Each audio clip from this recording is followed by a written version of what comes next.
रिया कहाँ चली गई ये? रिया, अरे कहाँ हो तुम? रिया, रिया, रिया, मैं तुम्हें पूरे घर में ढूंढ रही हूँ और तुम यहाँ बैठी हो। क्या हो गया तुम्हें? यहाँ क्यों बैठी हो? अरे क्या हुआ तुम्हें? दीदी, क्या हो गया? रिया, तुम रो रही हो? क्या हुआ बताओ? दीदी बहुत दुख रहा है। अरे बाबा, कल तुमने मोटा वाला करेला खाया था ना, इसलिए तुम्हारे पेट में दर्द हो रहा होगा। नहीं दीदी, उस वजह से नहीं, कल बाबूजी बहुत पीले हैं। ये क्या बकवास कर रही हो तुम? आप मानो या ना मानो दीदी, यही सच है। मैं कैसे मान लूं कि तू सच बोल रही है? ये सच बात है, मैं झूठ नहीं बोल रही आपसे। अब मानो या ना मानो, यही सच है। मैंने बाबूजी को बहुत रोका, पर बाबूजी ने डाल दिया। बहुत पावर है उनके सामान में दीदी। ये तू क्या बोल रही है? हाँ दीदी, मेरी आंखें खुलने से पहले ही उन्होंने उनका सामान मेरे पिछवाड़े में डाल दिया। आज तक हमारा बॉयफ्रेंड भी इतना नहीं पहले है जितना बाबूजी पहले है। आप यकीन करिए दीदी। मुझे यकीन तो नहीं हो रहा, क्योंकि जब बेटे का नहीं खड़ा होता तो बाप का कैसे खड़ा हो सकता है? हाँ दीदी, वो उन्होंने हमें ना 1 घंटे तक घपा-घप करते रहे और दीदी हमारी चट्टियाँ भी फाड़ दी है। अभी लिए थे हम 40 रुपए में। अच्छा चलो ठीक है, बाबूजी के गाड़ में क्या चर्बी चढ़ गया है पूछती हूँ आज। बाबूजी, बाबूजी, बाबूजी, आपने इसके साथ क्या किया? बोलिए भी। मैंने कुछ नहीं किया। इसने मुझे सब कुछ बात बता दिया है। आप ऊपर आइए मेरे कमरे में, मुझे आपसे कुछ बात करना है। तुरंत आ जाइए। चलो तुम मेरे साथ। बुढ़ापे में सठिया गया है। ये रिया ने कुछ बोल तो नहीं दिया? मौत चुट जाएगी मेरी तो। जाके देखता हूँ।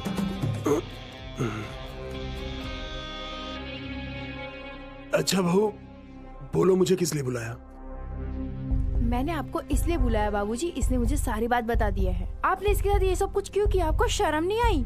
अब चुपचाप मुझे बता दीजिए आपने ये सब क्यों किया, नहीं तो आपके बेटे को सब कुछ बता दूंगी। फिर आप सवाल जवाब करते रहिएगा।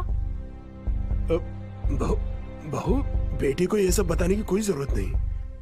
बात दरअसल ये है कि रात को जब मैं सोया हुआ था ना, अचानक मेरी नींद खुल गई। देखा मैंने कि मेरा जो पप्पू है ना, एकदम लोहे की तरह तन के खड़ा हुआ है। बस बहू, परसों के बाद इतना बड़ा चमत्कार हुआ है तुम्हारी सास के मरने के बाद। तो मुठिया मार लेते। अरे इसके ऊपर चढ़ने की क्या जरूरत थी? अरे बहू, 3-4 बार मुठिया मारा, पसीने से तरबतर हो गया, लोटे का भी पानी पी डाला, फिर भी आग नहीं बुझी। दोबारा प्यास लगी तो सोचा तुम्हें आवाज दे दूं, लेकिन फिर लगा कि नहीं, बहू को परेशान करना अच्छी बात नहीं, तो मैं खुद ही चला गया किचन में पानी पीने। जैसे ही किचन में पहुंचा तो देखा ये वहाँ लेटी हुई थी। फिर मेरी नजर पड़ी इसकी नाभि पे। इसकी नाभि देखकर बहू मेरा बम्बू तंबू को चीरकर आगे बढ़ने लगा। मैंने सोचा यही मौका है अपने लौड़े को शांत करने का, और फिर मैं अपनी वासना को मिटाने के लिए आगे बढ़ा।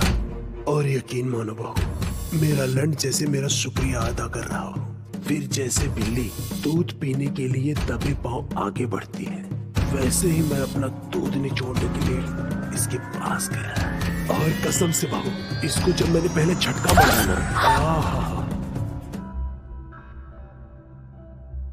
दीदी आज सुबह भी हमार पिछवाड़ा मार लिए थे।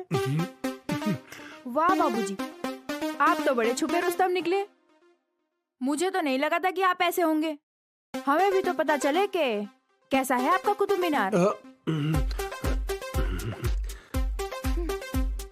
अरे दिखाइए भी, इतना शर्म क्यों आ रहा है? रिया, जरा इनका नाड़ा खोलो तो। दीदी मेरी तो गांड दुख रही है, आप ही कर लो। मैं जा रही हूँ। अरे सुन तो। आप दर्शन करो, मैं जा रही हूँ। अरे सुन तो मेरी बात। नहीं दीदी, मुझे वापस नहीं मरवानी। अब आप ही बताइए बाबूजी क्या करना है? बहू, ये सब गलत है। अच्छा, इतनी गई गुजरी हो गई हो एक नौकरानी से भी, क्या आपको नौकरानी के साथ गलत नहीं लगा? चुपचाप आप शांति से मान लीजिए नहीं तो मैं आपके बेटे से सारी बात बता दूंगी। बहू, तुम मेरी बहू हो। ठीक है, लेकिन इस राज को राज ही रखना। ठीक है, चलिए नाड़ा खोलती हूँ आपका। आओ। बहू, अच्छा तो नहीं लगेगा तुम